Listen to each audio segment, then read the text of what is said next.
एकनाथ शिंदे यांनी शिवसेनेतून बाहेर पडल्यानंतर महाराष्ट्राच्या राजकारणाची सत्तानाट्य रंगलं आहे. त्यातला एक अध्याय काल विधानसभेचे अध्यक्ष राहुल नार्वेकर यांनी आमदारांच्या अपात्रतेसंदर्भात जो निकाल दिला त्यानं पूर्ण झालेला आहे. राहुल नार्वेकर यांच्यापुढं प्रश्न होता की शिंदे गटाचे सुरुवातीचे 16 आमदार जे शिवसेनेतून बाहेर पडले ते पक्षांतरबंदी कायद्यानुसार अपात्र ठरतात का हे ठरवणं हा त्यातला एक प्रमुख गाभ्याचा भाग होता. त्याशिवाय अन्य याचिका होत्या, त्यांच्यासोबत गेलेल्या अपक्ष आमदारांच्या अपात्रतेचा मुद्दा होता. शिवसेना गटाकडून उद्धव ठाकरे गटाच्या आमदारांना अपात्र ठरवण्याची याचिका दाखल केली होती, त्या संदर्भातला निकाल त्यांना द्यायचा होता. एका अर्थानं राज्यातील सत्ता शिंदे गटाकडं किंवा एकूणच शिंदे यांची शिवसेना आणि ज्याला आता महायुती असं म्हटलं जातं त्याच्याकडे राहणार की नाही या संदर्भातला एक महत्त्वाचा निर्णय नार्वेकर काय भूमिका घेतात त्यावर अवलंबून होता. आणि त्यांनी घेतलेली भूमिका ही तशी राजकीय वर्तुळात अपेक्षित होती. त्या निकालात काही अशा गोष्टी आहेत की ज्याचा उहापोह करणं, ज्याची चिकित्सा करणं आवश्यक आहे. एक तर नार्वेकर यांनी दिलेला निकाल अनपेक्षित नाही आहे. ते म्हणजे अध्यक्ष हे इम्पार्शियल असावेत असं किती जरी आपण म्हणालो तरी विधानसभेचे अध्यक्ष हे कोणत्या तरी पक्षाचे असतात आणि विधानसभेच्या अध्यक्षांचे निर्णय हे सातत्यानं कुठंतरी झुकलेले असतात. अशा प्रकारचं चित्र आपल्याला अनेक राज्यांमध्ये दिसतं. महाराष्ट्रात यापेक्षा वेगळं काही होईल अशी अपेक्षा कोणाची नसावी. मुद्दा असा आहे की सर्वोच्च न्यायालयानं अपात्रता या विषयावर निर्णय अध्यक्षांनी घ्यावा यासाठी हे प्रकरण अध्यक्षांकडे पाठवलं होतं. ते पाठवताना घटनापीठाच्या निर्णयात काही गोष्टी सुचवल्या होत्या किंवा काही गोष्टींचे स्पष्ट निर्देश दिले होते. त्या आधारावर नार्वेकर काय करणार एवढाच मुद्दा होता. आणि त्यांनी जो निकाल दिला आहे तो यांचं बरोबर आहे आणि त्यांचं पण चुकीचं नाही अशा थाटाचं आहे. म्हणजे त्यांनी एका बाजूला शिंदे गटाचे सगळे आमदार पात्र ठेवले आणि त्याच सोबत उद्धव ठाकरे गटाचे पण सगळे आमदार पात्र ठरले. आता याचा पक्षांतरबंदी कायद्याच्या कसोटीवर कसा अर्थ लावायचा असा खरं तर महाराष्ट्राच्या राजकारणातला सगळ्यात महत्त्वाचा मुद्दा आहे. घटनापीठानं असं सांगितलं होतं की म्हणजे त्यातला सगळ्यात महत्त्वाचा भाग जो आहे शिंदे यांची शिवसेना हीच मूळ शिवसेना आहे असा निवडणूक आयोगाने निर्णय दिला होता. त्यानुसार शिंदेंच्या शिवसेनेला धनुष्यबाण हे चिन्ह पण मिळालं. त्याच्यावर घटनापीठाचं जे म्हणणं होतं ते निवडणूक आयोगाच्या एकूण भूमिकेवर ताशे ओढणार होतं. असं असताना नार्वेकर यांनी मात्र निवडणूक आयोगाचीच भूमिका उचलून धरली आहे आणि शिंदे गट हाच मूळ शिवसेना आहे असा त्यांनी निष्कर्ष काढला आहे, तसा तो निकाल आहे. तो स्वाभाविकपणे शिंदे गटाला, भाजपला आनंद व्यक्त करायला संधी देणार आहे. ते स्वाभाविक राजकारण आहे. पण सर्वोच्च न्यायालयानं सांगूनसुद्धा निवडणूक आयोगाच्याच निर्णयाची एका अर्थानं हे ओढणं असा जो प्रकार नार्वेकरांनी केला आहे तो मला वाटते की त्याच्यावर निश्चितपणे प्रश्न उपस्थित केले जातील. त्याच्यावर सर्वोच्च न्यायालयामध्ये शिवसेना निश्चितपणे जाईल आणि तिथं याचा निकाल लावावा लागेल. दुसरा माझ्या दृष्टीनं महत्त्वाचा मुद्दा आहे. एकदा शिंदे यांची शिवसेना हीच मूळ शिवसेना आहे असा निकाल दिल्यानंतर आणि त्यांचे प्रतोद भरत गोगावले यांची प्रतोदपदी निवड पण वैध आहे असं ठरल्यानंतर आणि त्याचसोबत शिवसेनेचा उद्धव ठाकरे गट आहे त्यांचा प्रतोद म्हणजे प्रभू यांची प्रतोद म्हणून अधिकार जेव्हा एकनाथ शिंदे बाहेर पडले आणि त्यांच्यासोबत मेजॉरिटी आमदार बाहेर पडले तेव्हाच तो अधिकार संपुष्टात येतो आहे असा निष्कर्ष एकदा नार्वेकरांनी काढल्यानंतर मग शिंदे गटाचे आमदार पात्र ठरणं हे लॉजिकल आहे. पण त्या शिंदे गटानं उद्धव ठाकरे गटाचे आमदार अपात्र ठेवावेत अशी जी मागणी केली होती ती पण नाकारली. हे कसं कुठल्या लॉजिकमध्ये बसतं हा खरा तर या निकालातला सगळ्यात मोठा प्रश्न आहे.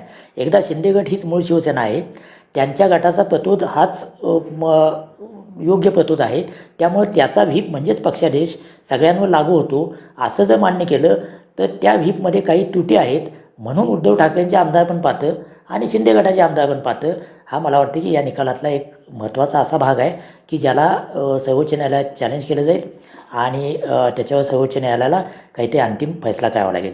शिवसेनेची 2018मध्ये तयार झालेली घटना निवडणूक आयोगानं अमान्य केली होती आणि 1999च्या घटनेलाच त्यांनी मान्यता दिली होती. नार्वेकरांनी पण तोच सूर लावलेला आहे. त्यांनी 2018ची घटना अमान्य केली आहे. त्याचबरोबर पक्षप्रमुखाची इच्छा म्हणजे पक्षाची इच्छा आहे का, असा एक मुद्दा त्यांनी चर्चेला आणला होता. आणि त्याच्यामध्ये शिवसेनेच्या पक्षप्रमुखांची इच्छा म्हणजे पक्षाची इच्छा नव्हे, तर राष्ट्रीय कार्यकारिणीची इच्छा त्यात महत्त्वाची आहे, अशा प्रकारचा एक निष्कर्ष काढला आहे. शिवसेनेची वाटचाल महाराष्ट्रातल्या सगळ्यांना माहिती आहे आणि त्याच्यामध्ये शिवसेना प्रमुख हेच सर्वाधिकारी असतात.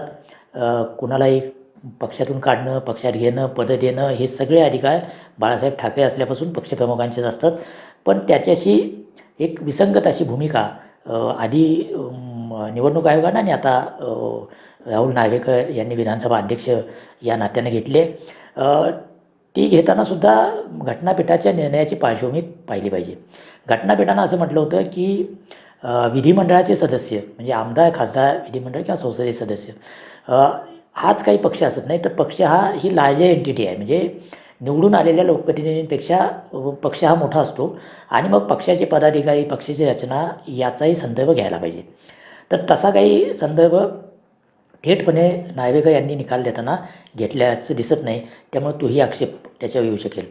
राजकीयदृष्ट्या शिंदे गटाची सत्ता किंवा एकूणच महायुतीची सत्ता अबाधित राहील, शिंदे यांचं मुख्यमंत्रीपद कायम राहील, शिंदे यांचीच शिवसेना आहे, मूळ शिवसेना आहे, हे सगळं एकनाथ शिंदे यांच्या पथ्यावर पडणार, उद्धव ठाकरे यांना धक्का देणार आणि त्याचबरोबर महाविकास आघाडीला पण धक्का देणार आहे. हा सत्तेच्या राजकारणातला एक भाग झाला. पण माझ्या मते त्याच्यापेक्षा खरा मुद्दा जो यात गुंतलेला आहे तो या देशातल्या पक्षात बंदी कायद्याचं करायचं काय, मग त्याचं एकदा साध्य घालायचं का, हे तर एकदा तमाम राजकीय व्यवस्थेला ठरवावं लागेल. याचं कारण असं की पक्षांतरबंदी कायदा हा आपल्या देशामध्ये राजीव गांधीच्या काळापासून ते अटल बिहारी वाजपेयी यांच्या पंतप्रधानपदाच्या काळापर्यंत सातत्यानं कठोर होत गेला. आधी या कायद्यात 1/3 आमदार फुटले तरच ती पक्षातली फूट मानली जाईल आणि त्यांना संरक्षण असेल, अशा प्रकारची तरतूद होती. अटल बिहारी वाजपेयींच्या कारकिर्दीमध्ये ही तरतूद 2/3 आमदार किंवा खासदार एखाद्या पक्षातून फुटले तरच ती पक्षातली फूट मानली जाईल, अशा प्रकारची अधिक काय म्हणतात स्ट्रिंजंट, अधिक कठोर अशी भूमिका घेतली गेली. त्याचं स्वाभाविक कारण होतं की पक्षांतर रोखली पाहिजेत. हे पक्षाच्या चिन्हावर निवडून यायचं आणि नंतर पक्षाला सोडचिठ्ठी द्यायची आणि सत्तेच्या खेळात वेगळ्या भूमिका घ्यायच्या, याला चाप लावणं हा या तरतुदीच्या मागचा मूळ उद्देश होता. त्याचबरोबर त्या दुरुस्तीमध्ये आणखी एक अत्यंत कठोर अशी भूमिका घेतली होती, ती म्हणजे 2/3पेक्षा जास्त सदस्य जरी फुटले तरी त्यांना स्वतंत्र पक्ष म्हणून मान्यता देता येणार नाही, तर त्यांना कोणत्या ना कोणत्या तरी विधिमंडळात किंवा संसदेत अस्तित्वात असलेल्या पक्षामध्ये विलीन व्हावं लागेल. आता शिंदे यांच्या संदर्भात एक नव्यानंच आपल्या देशामध्ये घडणारी गोष्ट अशी आहे की ते 2/3पेक्षा जास्त फूट झाली, त्यामुळे पक्षातली फूट ही ऑफिशियल आहे असं निश्चितपणे मानता येईल, असा तो प्रसंग आहे. पण त्यांनी कोणत्याही पक्षामध्ये विलीन होण्यापेक्षा आमचाच पक्ष मूळ अशी भूमिका घेतली. म्हणजे पक्षांतरबंदी कायद्यानं ज्या गोष्टी मोडून काढायचं ठरवलं होतं त्या गोष्टीला वळण देण्याचं काम शिंदे यांच्या शिवसेनेतून बाहेर पडण्यानं झालं आणि एक नवा पांडा आपल्या देशामध्ये उडवतो आहे. हीच वाट नंतर अजित पवार यांनी राष्ट्रवादी काँग्रेसमधून बाहेर पडताना चोखाळली. आणि एकदा जर हे आपण मान्य केलं की 2/3पेक्षा अधिक निवडून आलेल्या सदस्यांनी बाहेर पडावं, त्यांनी मूळ पक्ष आपलाच म्हणावा आणि पक्षच काकोटीला मारावा, ही पद्धत म्हणून एकदा जर मान्य झाली तर मग 10व्या शेड्यूलला फारसा अर्थ होत नाही, ते अर्थहीन होतं. तर या 10व्या शेड्यूलचं काय हे एकदा सर्वोच्च न्यायालयाला म्हणजे घटनापीठाला अत्यंत स्पष्टपणे ठरवावं लागेल. जसा बोंबईंच्या प्रकरणात एक ऐतिहासिक निर्णय आला की विधिमंडळात बहुमत कुणाचं हे विधिमंडळातच ठरेल, ते ठरवण्याचा अधिकार राज्यपालांचा नाही, ते ठरवण्याची अन्य कोणतीही जागा नाही, हे अतिशय ठोसपणे बोंबई खटल्यामध्ये सिद्ध झालं. तसंच कदाचित आता याला नार्वेकरांच्या निकालाला सर्वोच्च न्यायालयात आव्हान दिलं जाईल, तिथं सुनावणी होईल, त्या आणखी बराच काळ चालेल, कदाचित तोवर निवडणुका होऊन जातील. त्यामुळे लोकांच्या दृष्टीनं इतका वेळ लागून मिळालं काय, तर राजकारणात फारसं काही मिळणार नाही. बोंबईच्या खटल्याचाही निकाल इतका उशिरा लागला की तोपर्यंत निवडणूक होऊन गेली होती कर्नाटकाची. त्यामुळे कदाचित इथंही असंच होऊ शकतं. सुप्रीम कोर्टानं फार गतीने निर्णय नाही घेतला तरीसुद्धा हा मुद्दा कायम राहतो की 10व्या शेड्यूलचं आणि पक्षांतरबंदी कायद्याचं नेमकं करायचं काय. पक्षांतरबंदी कायद्याला फाटा देणाऱ्या ज्या गोष्टी आहेत तर त्या राजकारणातली नवी प्रथा, रूढी म्हणून मान्य करायची काय, हे ठरवावं लागेल. आणि त्या दृष्टिकोनातून मला वाटतं की सर्वोच्च न्यायालयाच्या घटनापीठाच्या निकालाकडे लक्ष ठेवावं लागेल किंवा संसदेला कायदा करून हे ठरवावं लागेल की या प्रकारची फूट ही मान्य आहे, म्हणजे पक्षांतरबंदी कायद्याचा जो इसेन्स आहे तो नष्ट करण्याची भूमिका संसदेला तरी घ्यावी लागेल. तर यातलं काहीतरी एक होईपर्यंत याचा अंतिम फैसला होत नाही तोपर्यंत या प्रकारची पक्षांतर आणि त्याला फूस देऊन पक्ष फोडणं या प्रकारच्या कारवाया हालचाली सुरू राहतील. याशिवायचा एक आणखी एक मुद्दा माझ्या मते महत्त्वाचा आहे. निवडणूक आयोग, विधानसभेचे अध्यक्ष, सर्वोच्च न्यायालयाचं घटनापीठ यांचे निकाल हे समोर आलेले पुरावे, साक्षी पुरावे, आणखीन तांत्रिकता म्हणजे पक्षांतरबंदी कायदा काय सांगतो, व्हीप म्हणजे काय, म्हणजे आता सुप्रीम कोर्टानं सांगितले की गोगावलेंचा व्हीप हा अवैध आहे. असं असतानासुद्धा नार्वेकरांनी तो व्हीप वैध मानला कारण तो अध्यक्ष या नात्यानं विधिमंडळातल्या घडामोडीतला त्यांचा अधिकार आहे तो त्यांनी बजावला. आता तो अधिकार योग्य पद्धतीनं बजावला की नाही सर्वोच्च न्यायालय ठरवेल. पण या सगळ्या तांत्रिक गोष्टी आहेत. कोणत्याही पक्षाचे किंवा कोणत्याही नेत्याचं राजकारण तांत्रिकतेमध्ये एका मर्यादेतच चालू शकतं. खरं राजकारण चालतं ते लोकांचा पाठिंबा कोणाला याच्यावर. जे इंदिरा गांधींच्या काळात जेव्हा काँग्रेसमध्ये फूट पडली तेव्हा इंदिरा गांधींच्या मागं लोक उभे राहिले, मतं इंदिरा गांधींना मिळाली, त्यामुळं काँग्रेस ही इंदिरा गांधींची आहे असं मान्य केलं गेलं. खरं तर इंदिरा गांधींची काँग्रेस ही फुटलेली काँग्रेस होती, पण लोक त्यांच्यासोबत उभे राहिले आणि तीच काँग्रेस ही खरी काँग्रेस ठरली. यापूर्वीसुद्धा शिवसेनेमधून अनेक वेळा मोठे मोठे नेते गट बाहेर पडले, पण शिवसेना ही बाळासाहेब ठाकरेंची नंतर उद्धव ठाकरेंची हीच खरी असा मतदारांनी त्यांच्यावर शिक्कामोर्तब केलेला आहे. आता या वेळेला मात्र आपल्याला बघावं लागेल की लोक उद्धव ठाकरेंच्या शिवसेनेबरोबर राहतात की ही जी नवी परिस्थिती तयार झाली आहे की शिंदे यांचीच शिवसेना खरी असा जो निर्णय निवडणूक आयोगाने पाठोपाठ विधानसभेच्या अध्यक्षांनी दिलेला आहे तो निर्णय लोक मान्य करतात हे महत्त्वाचं असेल. शेवटी लोकांचा निर्णय हा लोकशाहीमध्ये अंतिम असतो आणि निवडणुकीच्या आखाड्यातच खरी शिवसेना उद्धव ठाकरेंची की एकनाथ शिंदेंची हे ठरेल. चिन्ह कोणाला दिलं, कोणाला मिळालं हा तुलनेत गौण मुद्दा आहे, कारण काँग्रेसची चिन्ह अनेक वेळा बदललं, अनेक पक्षांची चिन्ह बदलली आहेत. पण पक्षाचा नेता लोकांना किती मोबिलाईज करतो यावर बरंच अवलंबून असेल आणि यासाठी उद्धव ठाकरे, आदित्य ठाकरे आणि शिवसेनेच्या सगळ्याच मंडळींना रस्त्यावर उतरून लोकांमध्ये जावं लागेल.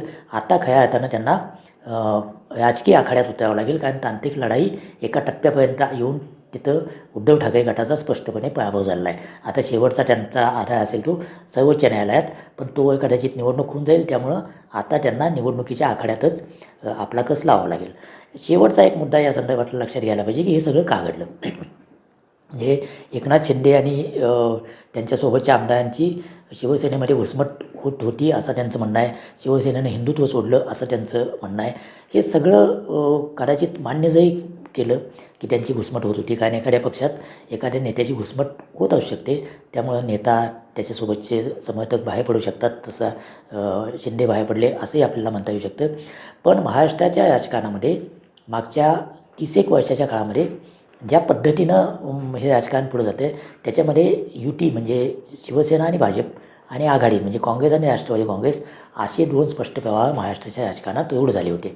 आणि एकदा नरेंद्र मोदींचं नेतृत्व राष्ट्रीय पातळीवर पुढं आल्यानंतर भाजपनं जे प्रादेशिक पक्षांचे आधार घेतले ते आधार हळूहळू कमकुवत करत न्यायचे आणि तिथली स्पेस पूर्णपणे व्यापायची या प्रकारचं राजकारण सुरू केलं. आणि विशेषतः हिंदुत्वाच्या मतपेढीमध्ये महाराष्ट्रापुरतं बोलायचं झालं तर भाजपसाठी शिवसेना हाच प्रमुख अडथळा होता. हिंदुत्वाच्या मतांमध्ये शिवसेना हा पहिला वाटेकरी कायमच महाराष्ट्रात राहिला. त्यानंतर भाजप अशा प्रकारची परिस्थिती राहिली. मोदींच्या उदयानंतर भाजप हा युतीमध्ये थोरला झाला आणि मग युतीमधलं डायनॅमिक्स बदललं.